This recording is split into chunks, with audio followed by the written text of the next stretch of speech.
इसीलिए किसी चीज से हर एक चीज तक घर कैसा होना चाहिए, कहाँ पर क्या रखना चाहिए, तो मैं नहीं जानता इन दिनों ये सब खत्म हो रहा है। हम मॉडर्न एस्थेटिक्स को अपना रहे हैं। वरना अगर मेरी दादी यहाँ होती, हर एक चीज कहाँ पर क्या होना चाहिए, हर चीज एक खास तरीके से होती। रुद्राक्ष एक बीज की तरह ये पेड़ एक खास ऊंचाई पर उगता है।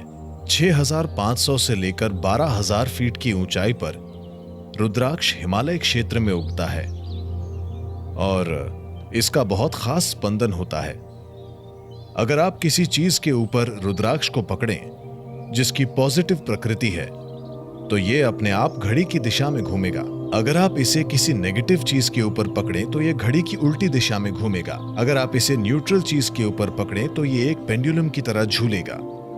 मैं आपको दिखाना चाहता हूं कि ये क्या करता है। ये बस पेपर है, ठीक है? आप इस रुद्राक्ष के बारे में जानते हैं, घड़ी की दिशा में, घड़ी से उल्टी दिशा में, ऐसा कुछ, ठीक है? आपको मुझे बताना होगा ये किस दिशा में जा रहा है।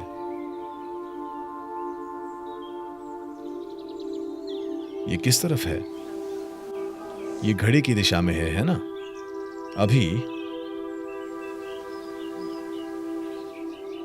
मैंने कोई ऊर्जा ट्रांसफर या ऐसा कुछ नहीं किया है।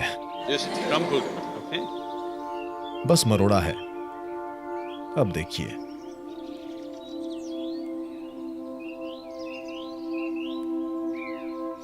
ये किस तरफ है?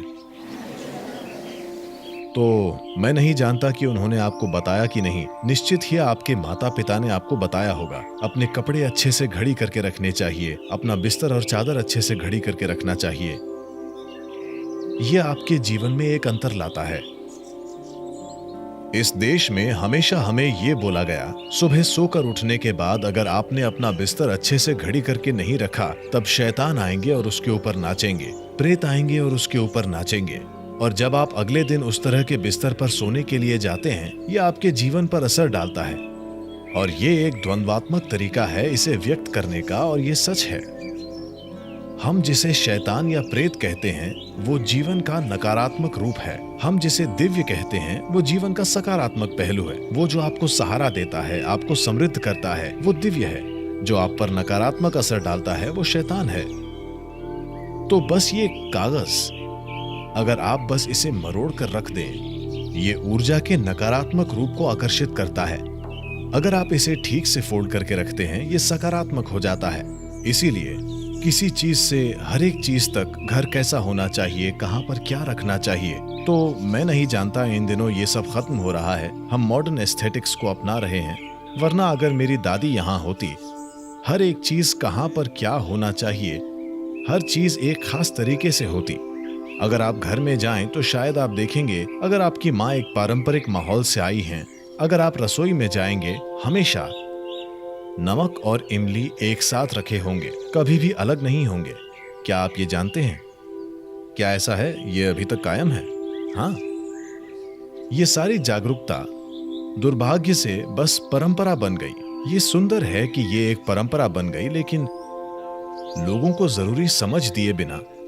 ऐसा क्यों? बस ऐसे करो, ऐसे करो। कुछ समय बाद कोई आकर कहता है, मैं ऐसे क्यों करूं? मैं इमली अपने सिर पर रखूंगा, नमक कहीं और। ये ऐसे काम नहीं करता है। आप किस तरह से रहते हैं, इन सब चीजों का उस पर कुछ असर पड़ता है। हर चीज कैसे रखी जानी चाहिए, तो ये देखने का विज्ञान है कि मनुष्य अपने उच्चतम स्पंदन तक कैसे काम कर सकता है। इस देश का एक सामान्य किसान भी इसके बारे में जानता है। इसके बारे में जाने बिना वो बौद्धिक रूप से या चेतना से इस बारे में नहीं जानता, लेकिन वो जानता है कि इसे ऐसे करना चाहिए, क्योंकि योग की पूरी प्रणाली एक सांस्कृतिक फॉर्मेट में बनाई गई और लोगों को दी गई थी, क्योंकि लोगों ने इस धरती के हर मनुष्य को हर पहलू सिखा पाने की अव्यावहारिकता देख ली थी। तो इसे सांस्कृतिक बना दीजिए और उन पर छोड़ दीजिए। मैं देखना चाहता हूं कि अगली कुछ पीढ़ियों के बाद जैसे कोई माँ अपने बच्चों को दांतों को ब्रश करना सिखाती है, वैसे उनके जीवन में योग आ जाए। पहले ऐसा ही होता था। जब अगस्त्य मुनि ने पूरे दक्षिणी उपद्वीप में ये किया था कि हर घर में हर व्यक्ति को ये समझ थी कि इस जीव को उसकी परम संभावना तक पहुंचाने के लिए क्या करना है, तो इन चीजों के लिए वे जागरूक थे।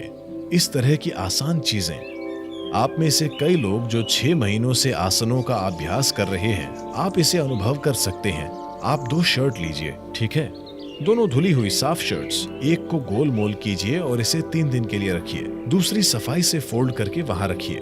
3 दिन बाद एक को पहनिए, अपनी आंखें बंद कीजिए और इसे महसूस कीजिए। दूसरी को पहनिए, अपनी आंखें बंद कीजिए और महसूस कीजिए। बस देखिए कि कैसा महसूस होता है। वो बहुत अलग होती हैं। तो जीवन में हर पहलू लाया गया। तो आप जिसे इस संस्कृति की तरह देखते हैं, क्योंकि इस धरती पर कोई ईश्वर नहीं है, इस धरती पर कोई धर्म नहीं है। ये बस एक तरह का विज्ञान है जिसे संस्कृति की तरह प्रवाहित किया गया। कई विकृतियों की वजह से वो विज्ञान पूरी तरह विकृत हो गया। पूरे समाज में इसे फिर से स्थापित करना आसान नहीं होगा। हम इसे कम से कम कुछ लोगों में फिर से स्थापित करना चाहते हैं, इस उम्मीद से कि वो कभी भविष्य में इसे बाकी लोगों तक ले जा सकेंगे।